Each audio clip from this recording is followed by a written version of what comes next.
This is the Last Coffee House. How's everybody doing? There is a blind spot in modern America. Suffering is color-coded. In 2016, J.D. Vance published Hillbilly Elegy, a memoir of a family and culture in crisis. It reached the top of the New York Times bestseller list, and actually recently, this year, Netflix made a movie about it, which we talked about, that is starring Glenn Close and Amy Adams, and a chubby-faced guy I hadn't seen before. So I hadn't read the book, but now finally have, and it turns out it's mostly about his family and a little bit about America. Now, it is a bit of a controversy. In 2016, it was a big deal. Of course, everything changed in late 2016. There was some outrage about it back in the day, but people were mostly abuzz, and then the movie comes out, and there was kind of a serious backlash related to it. So, of course, as always, we will go through the contents, we'll do a little analysis, and then we are going to talk some big picture stuff.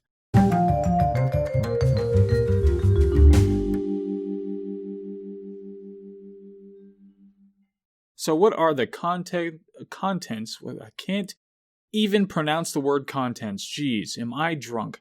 What are the contents of this book? Vance grew up in the city of Middletown, Ohio, which is the place he moved to with his family, who had left, how do you pronounce this county? Breathitt County, Kentucky. But they were Appalachian hill people, or what we'd call hillbillies. I'm not sure if that's a pejorative nowadays.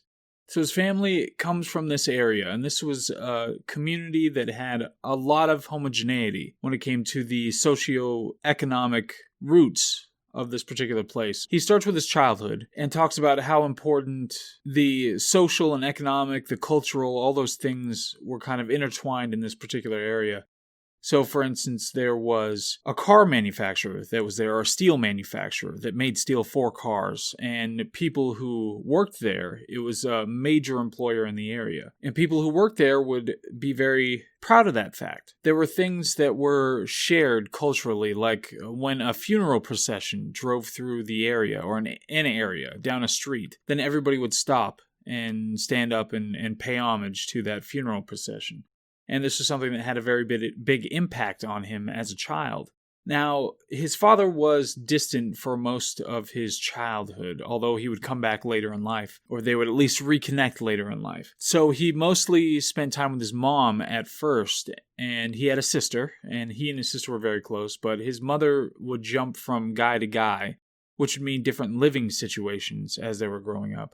So there's a lot of moving around. But in the midst of this, he did have his grandparents, and this was his mother's mother and father. Papa and Mama, they were called in the parlance, the local parlance. But they were an important kernel of stability that will come into play multiple times throughout. And as you'll see, if you watch the movie, Mama in particular, he goes into detail about how their relationships worked and when they fought and how they fought and what they fought about and that kind of thing, which I found really interesting.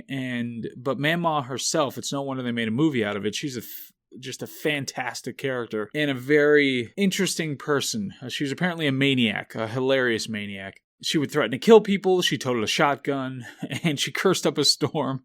She would call him all sorts of terrible names and was loyal to a fault when it came to family. Often politically contradictory. There were just a lot of things going on with this person, but she was kind of the rock that allowed him to find some mooring in the storm of this decaying community.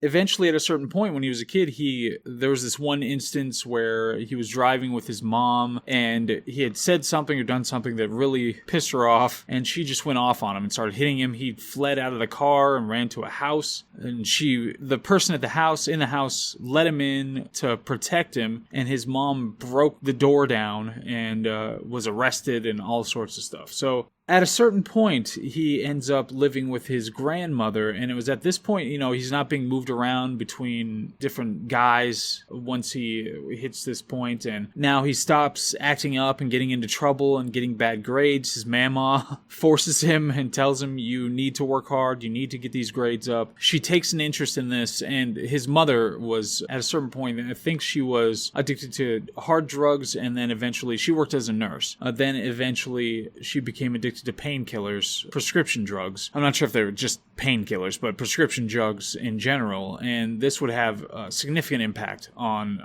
her life, the trajectory of her life, her relationships, and whether she could keep a job, just in general. So anyway, but when he moves in with Mama, then he gets this kind of structure, even though she's a maniac. He gets this structure because it's just her and him. They help each other out. They talk all the time. They're very supportive of each other, and that's what kind of propels him to the next phase of his life. And he has absolutely loved this woman. So ultimately, he ends up joining the Marines, and this is a big, important aspect of his development where he learned structure and hard work, waking up at 5 a.m. and doing PT and having the commitment to making yourself as great as humanly possible and being committed to something else that's beyond yourself, all the while staying in touch with his mama, who was very incensed that they would yell at him and treat him poorly when he was going through this training. Eventually, he gets to Yale Law. He went to Ohio State, right? And then he goes to Yale Law, and that's where he meets his wife. And while at Yale, he meets with a bunch of different, very powerful, high-class law firms, and he realizes in the midst of all of these people who are very different from him and the people that he comes from, the fact was that he was the only person, I think, in his immediate family, at least, that went to college, period. He alone went to an Ivy League school. But he noticed that this is a completely different world, and the way that they function and what they talk about and how they eat. All of these different... I remember him talking about how he took them to Cracker Barrel, some of his friends from Yale, and they were just disgusted with the food on offer there. So all these different things, he sees these contrasts, and it has this effect of reinvigorating his commitment to his home, but also realizing that he needed to move on from it. So there's this kind of central conflict in that way. Things like he would feel this anger, things that he felt like he got over, and I can absolutely attest to this. I had a very similar kind of background and situation to this guy. You hold these things in there, even though you feel like you've overcome them. There's something that you have to work out over time. And when you have a great partner to be able to do that with, then it can be very helpful. But his wife, Usha, is somebody he met at Yale, and she was somebody who didn't come from the same background. She came from the Yale typical background. And she was able to be that force that made him realize what was going on, that he had internalized so much of what his mother was and what all the people around the Appalachian people were. And so he had to learn ways to be able to cope with those kind of instincts. But anyway, at Yale, he actually had his advisor was Amy Chua, and I think we read one of her books. It was a terrible book, but we read one of those books. But he learned a lot of things about how the wealthy, network and the way that they choose what kinds of things they should or should not be doing. And so he gets through Yale. More stuff comes up with his family that he has to come back and assist with. And he has this struggle about how he's going to help his mom, how to enable her to try to do better, but not just give her money so that she could feed this addiction and continue to engage in these very destructive acts. So in the midst of all this, he also talks about sociological factors that impact this particular area. And there are a lot of great ideas in this particular section talking about adverse childhood experiences and all the ones that he and his sister had experienced. I think they had like 6 or 7 out of 10 of these that are identified as very important ones, whereas Usha and a lot of his Yale friends had 0 out of 10 when it came to what happened within the family and having to move and not having 2 parents and all sorts of different things that are adverse childhood experiences and abuse and that sort of thing. That those have dramatic impacts. They can have dramatic impacts on people as they grow and become adults. And then that creates this cycle of experiencing and inflicting these adverse childhood experiences. And I think he mentioned, it's mostly Scotch-Irish or Scots-Irish in Appalachia. That's the pedigree. And that ties, of course, directly to things that were said by Thomas Sowell in that book that Black Rednecks and White Liberals, where he talked about the roots of a lot of the very dangerous and bad practices, the violence and the honor code, the honor culture, which was in Appalachia as well, this honor code, that there's this hillbilly honor code that you have to, if somebody offends your mother mother or something like that, you have to physically assault them, that kind of thing. I mean, that was something I grew up with, for sure. I was nowhere near this area. But it's something that was inherited from the Scots-Irish when they came down. These are practices, cultural practices that were amplified in the southern and this area of the United States, and then inherited by poor whites and poor blacks in these areas, and poor blacks migrated up north into places like Chicago and Detroit. And then they took these cultural practices with them, and then you have the, increased criminality, these honor codes, and these poor behaviors when it came to employment, and these are the same kinds of things that the Appalachians, that they engage in, that they inherited from another culture. So, see all this tying in of where all this stuff comes from. He brings up concepts like learned helplessness, which is something that is being just amplified on a grand scale now, a psychological ailment of learned helplessness that says that none of your decisions mean anything. They don't do anything. So therefore, you don't need to worry about making decisions, good or bad. And this is something that can have an extremely detrimental effect. And every ounce of the kind of discussion over the past 4 years, and even beyond that, about how there are just classes, groups of victims, that you have victimhood status no matter what you do, that's inculcating this learned helplessness. Now, I'm not going to go as far as to say that it's a conspiracy to make sure that they're helpless so that they will vote to give certain parties more power so that they can do this sort of stuff. But whether they intend to or not, that's what they are vitiating the communities of people who are already struggling with, is this learned helplessness. It's a psychological problem that we should be ameliorating, that we shouldn't be exporting it en masse onto these populations. But anyway, so other practices like unhealthy eating, he talked about fried bologna sandwiches. I remember eating those. And having a temper, and these kinds of practices that you have to learn to cope with. If you can't unlearn them, you at least have to learn coping mechanisms. And the fact that everybody had similar experiences in this area. And he goes into some political factors that impact it. Obviously when plants leave, like the steel plant, if that closes down and goes over to another country, then suddenly you have a large group of people who don't have employment. And even recently in New York, in AOC's district, when she challenged the building of an Amazon plant there, and so they lost 25,000 jobs that were going to be transported to a poor area. Those things can have dramatic impacts on the way people can take care of themselves in those kinds of areas. So he talks about specifically, one factor was payday lending. So there were these bills that were coming out talking about how payday lending was predatory, and because they had astronomical rates, and so they should be, better regulated or shut down or whatever. So he talked about an experience himself where he wasn't able to get his check, but he needed to pay rent. So he went to a payday lender to get this. I remember my mom using these when I was a kid. And he was able to pay the rent and avoid late fees because he was able to do this, for a few dollars. It's only for a few days, so it's an astronomical rate, but you're only paying it for a few days, a fraction of what the yearly rate would be. So he just says that while you might think that you're helping, and this could be the story of the maturing American experiment, is that you might think that you're helping, but you need to look at what actually happens, not what you feel like is going to happen or what you feel like is the moral thing to do. So there are a number of positives that come out of it that he takes out of his experiences, and the positives that he exports to the rest of us via the book are things like family and country over everything, even a murderous defense of family that was part of their culture. There was a time where he actually, with his mother, and she was arrested, then he ended up lying to the judge because he was afraid of what would happen to the family as a result. The idea of a person from the outside reeling him and his sister, both married people who are outside of the Appalachian area. So that was a method of being able to get outside of yourself and outside of that insulated community and being able to see what destructive habits you had and get around those things. And then finally, the big theme that is a through line from beginning to end is about the American dream. But not just, you need to work hard personally, you need to work on your own faults and all that. He had a lot of help, and he was very clear about that there were a lot of things that he was lucky to be able to have those things, and he acknowledges them, especially having that rock at the center with his mamaw. So, a lot of important things.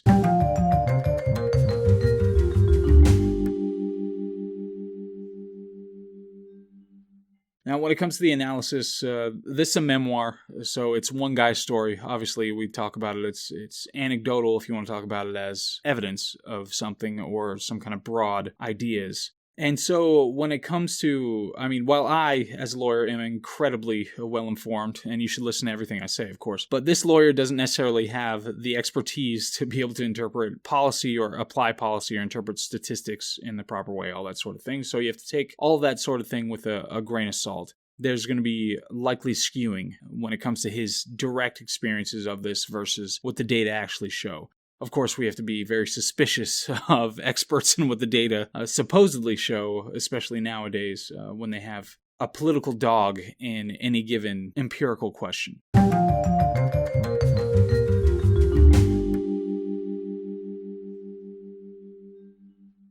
But big picture-wise, and this is something that's very concerning development-wise in this particular country, is that suffering seems to be color-coded in contemporary America. That if you're the wrong color, you can't be suffering. Of course, this book is specifically about the suffering in this particular pocket of a particular kind of people, and it doesn't change the fact, no matter how much you want to talk about academic sociological theories about X or Y, it doesn't change the suffering here. It doesn't change the fact that if you have broken homes with addict mothers, that it's going to have a severe impact on childhood development, on even whether the adults themselves are be able to get a handle on what's going on. The reality is, regardless of color, failing communities suffer from the same ailments and would benefit from the same interventions. Policies that encourage intact families and stable businesses, those things are paramount. You need a broad foundation from which to build healthy children as they're coming up. So importantly, no matter what moral value you believe your policies to have, you have to ask what behavior is being incentivized. And policy-wise, that's not something that happens a lot because a lot of political actors, number one, they have a short attention span because they only have, a couple years before they have to get reelected again. So they have to do things that look good in the short term. But number two, especially in our political culture, it's really easy to just blame the other side for all the problems that occur. So a lot of times you just don't have the responsibility adhering to the people who engage in bad policy practices, just to look good or something like that. So, like I said, intact families, stable businesses, these are the most extremely important things. That's what the data definitely overwhelmingly suggests, that those are the important things that need to be encouraged and incentivized when it comes to the long-term development of children and communities. That's what you need to look at.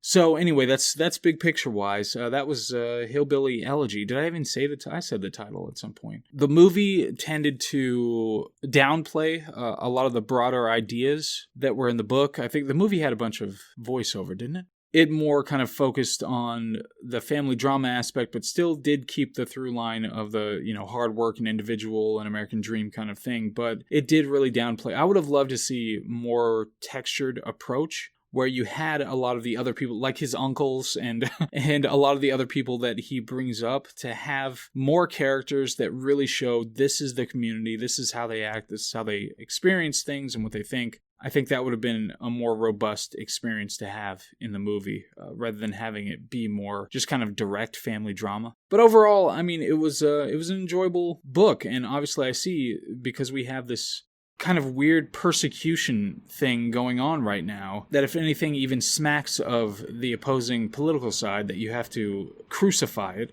But this particular book, it does kind of it balances itself out, just like the characters do. He talks about how there are no villains in his story, but it balances itself out politically, and that's not necessarily correct. That's not necessarily the best thing to do. I think one side is more right than the other one. But the book itself isn't so focused on being, conservative, even though it talks about how, American dream, personal responsibility, family values, family first, religion, all that sort of stuff. It is more focused on, okay, these are the things that happen. These are what I think these people are thinking and what's going on with them and what would benefit them and what has been a detriment to them and all of that. I don't think it has too much of an agenda in that area. So it's weird to have this kind of backlash, especially to the movie, which is kind of a more straightforward family drama. It doesn't even have much of a political stance. But to have this, there's a really disparate backlash to anything that even kind of smacks of, oh no, pull yourself up by the bootstraps and American dream and all that sort of thing. So Anyway, I think I've been going on about this for long enough. It's worth reading for sure. Got a lot of good stuff in it. It's really very simply written. It doesn't have big flourishes of prose or anything like that. It's not especially poetic. It's detailed. It goes through what it needs to go through. It's establishing what happened, and it's very plainly written so that it's accessible. And that can be really refreshing. You know, it was just a really easy one to sit down and read. So anyway, that was that. This is The Last Coffee House. I'm glad you listened. I hope all is well, and I'll see you on the next one.